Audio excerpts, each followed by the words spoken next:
Hello everyone. Welcome back to my channel. Today, we'll tell you how you can use the new pin to profile feature on Instagram. So let's start. First, go to Play Store and check for the Instagram update. If your Instagram is not updated, first update your Instagram. Now open Instagram. Go to your profile. Now choose any post from your profile grid you want to pin. Open that post. Now click on three dots.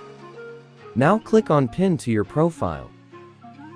Now, the post will appear at the top of your feed with the pin icon at the top. You can pin up to 3 posts or reels which will appear at the top of your profile.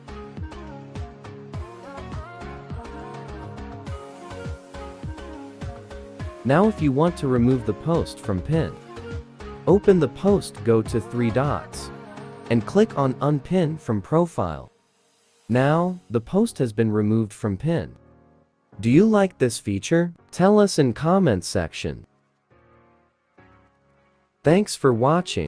Subscribe my channel and press the bell icon for all latest updates.